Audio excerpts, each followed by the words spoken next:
माननीय मुख्यमंत्री आएंगे, माननीय तेजस्वी यादव आएंगे, सब लोग का प्रचार करने का राइट है। लेकिन जनता जिधर चाहेगी उधर ही लोग चुनाव जीतेंगे, चाहे वो भाजपा कैंडिडेट हो चाहे जदयू कैंडिडेट हो। नमस्कार, आप न्यूज फाउंडेशन देख रहे हैं। मैं हूं आपके साथ वंदना। कुरनी विधानसभा सीट पर मुकेश सहनी के प्रत्याशी नीलाव जी मैदान में हैं और अब भूमिहार ब्राह्मण एकता मंच के जो लोग हैं वो अब उनके सपोर्ट में उतर चुके हैं। कितना इससे बीजेपी को नुकसान होने वाला है, आइए हम बात करते हैं अजय निषाद से। सर, कैसे देख रहे हैं? आगे आप लोग दावे कर रहे हैं कि कुरनी विधानसभा सीट जीत रहे हैं। हर आदमी अपना अपना चुनाव जीतने के लिए हर तरह के गेम खेलता है। उसमें मान लीजिए फ्रंट समर्थन दिया है, इससे भारतीय जनता पार्टी के कैंडिडेट को कोई फर्क नहीं पड़ेगा। जितने भी ब्रह्मर्षि समाज हैं वो शुरू से आप जान रहे हैं कि भारतीय जनता पार्टी के साथ में है, और कहीं से फ्रंट का अगर समर्थन देने से वो कुरनी के विधानसभा के जनता पे, खासकर ब्रह्मर्षि समाज के जनता समाज को कोई फर्क इसमें नहीं पड़ेगा। सारा समाज एकजुट है और भारतीय जनता पार्टी को, केदार जी को वोट करेगा। लेकिन अब ये चुनाव जो इतना आसान भी नहीं है, क्योंकि मुख्यमंत्री खुद चुनाव प्रचार में जाएंगे, तो आगे उसको कैसे देख रहे हैं आप लोग?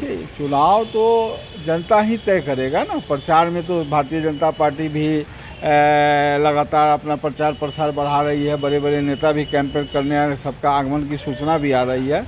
माननीय मुख्यमंत्री आएंगे, माननीय तेजस्वी यादव आएंगे, सब लोग का प्रचार करने का राइट है। लेकिन जनता जिधर चाहेगी उधर ही लोग चुनाव जीतेंगे, चाहे वो भाजपा कैंडिडेट हो चाहे जदयू कैंडिडेट हो। इस बार जो जन समर्थन जो है वो भाजपा के पक्ष में है और चुनाव हम लोग का अच्छी खासे वोटों से चुनाव जीतेंगे। जातीय समीकरण को लेकर के तमाम पार्टियां जो है वो टारगेट कर रही है। बीजेपी किस तरह से इस चुनौती को देख रही है? देखिए, आप देखेंगे जो गोपालगंज उपचुनाव का नतीजा, मोकामा विधानसभा का उपचुनाव का नतीजा, तो उसमें भारतीय जनता पार्टी का जनाधार लगातार बढ़ रही है। भारतीय जनता पार्टी इस बार अकेले चुनाव लड़ रही है, तो उसमें आप देखेंगे कि ग्राफ तो हम लोग का पार्टी का तो लगातार बढ़ ही रहा है, और उससे पार्टी उत्साहित भी है कि आने वाला समय में जो है कि बिना गठबंधन के हम लोग चुनाव लड़ेंगे 2025 में। और भारतीय जनता पार्टी जी जान से ताकत लगाएगी कि किसी तरह से भारतीय जनता पार्टी की स्पष्ट सरकार बिहार में बने, जैसा कि केंद्र में है। ऐसा नहीं लगता है अजय निषाद जी कि अगर मुकेश सहनी एनडीए में होते, अगर बीजेपी के साथ होते, तो कुछ तो परसेंटेज वोट परसेंट जो है बढ़ता? भारतीय जनता पार्टी हमेशा अपने गठबंधन, जितने भी साथी हैं, गठबंधन धर्म का पालन करती है। हम लोग कभी किसी को नुकसान नहीं पहुंचाते हैं। माननीय मुकेश जी एनडीए में थे, चुनाव हारने के बाद भी उनको मंत्री बनाया गया, एमएलसी बनाया गया, और वो गठबंधन धर्म के खिलाफ सीधा यूपी में चुनाव लड़ने चले गए। तो कहीं से भाजपा के हित में नहीं था कि एक तरफ आप भाजपा के समर्थन में हैं, भाजपा के कारण आप सत्ता में हैं, और सीधा भाजपा के खिलाफ आप चुनाव लड़ने चल दीजिएगा। तो भाजपा को लगा कि कहीं ना कहीं आगे में भविष्य में ये चुनाव जो है, ये आदमी जो भाजपा को नुकसान करेंगे, इसलिए गठबंधन से अलग कर दिया गया उनको। तो आने वाला समय में वो स्वतंत्र हैं, पहले अपना जनाधार बढ़ाएं।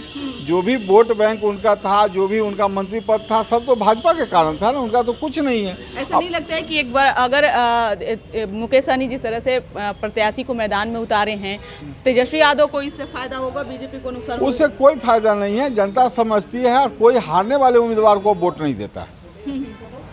जहां लोग चाहते हैं कि जीतने वाला उम्मीदवार को ही वोट देना पसंद करते हैं। भूमिहार समाज के लोग जो हैं, देखिए वो लोग तो और ज़्यादा पढ़े लिखे हैं, होशियार समाज हैं, तो अपना वोट बैंक क्यों बर्बाद करेंगे, वोट क्यों बर्बाद करेंगे? इतना साल उनका लड़ाई जो है लालू यादव से रही है, तो अचानक लालू जी का समर्थन ये समाज कभी नहीं करेगा। तो आप सुन रहे थे क्या कुछ कहना था बीजेपी सांसद अजय निषाद का। साफ तौर से इन्होंने दावा किया है कि कुरनी विधानसभा सीट पर लाख लोग कोशिश कर ले, लेकिन कुछ होने वाला नहीं है। बीजेपी के खाते में ही कुरनी विधानसभा सीट आएगी, और उम्मीद करिए कि जो परिणाम आने वाले हैं वो क्या कुछ होता है उससे सबको पता चल जाएगा। इसका बस इतना ही। बने रहिए न्यूज़ फाउंडेशन के साथ, तब तक हमारे चैनल को सब्सक्राइब किया तो कर लीजिए। धन्यवाद।